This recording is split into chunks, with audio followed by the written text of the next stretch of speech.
At sa ibang balita, arestado ang ika-6 na most wanted ng Parañaque na itinuturong sangkot sa pang-hold up sa isang mall sa Pasig noong Hunyo. May saksi exclusive si Emil Sumangil.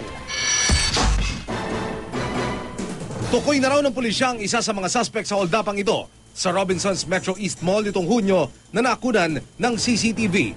Ang lalaking ito na naka-stripes at nakikipagbarilan sa gwardya ng mall ang ika-6 daw na most wanted ng Parañaque, si Richard Gonzalez alias Bricks Monteverde. Kanina ay inaresto na siya ng mga tauhan ng Parañaque Police Intelligence Unit.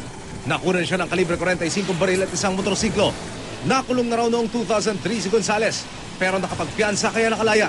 Naging matunog muli ang suspect dahil sa ilang high-profile robbery case at pagkakaugnay ng pangalan niya sa Ozamis Robbery Hold-Up Group. There are reports sa kanila na ito nga si Bricks, palibasa na doon siya sa lugar na kung saan nahuli din yung ibang malalaking robbery suspects in the past ay pinaghihinalaan nila na maaaring sangkot doon sa major robberies sa kanila. Nakikipag-ugnayan na ang Parañaque Police sa ibang police agencies para malaman kung grupo rin ni Gonzalez ang nasa likod ng iba pang malalaking kaso ng hold-upan kamakailan. Nung mga CCTVs, nung mga malalaking nakawan doon sa kanila ay na-identify yung profile that fits exactly yung profile ni Bricks na ngayon ay nakakulong dito sa atin. Emil Sumangil ang inyong saksi.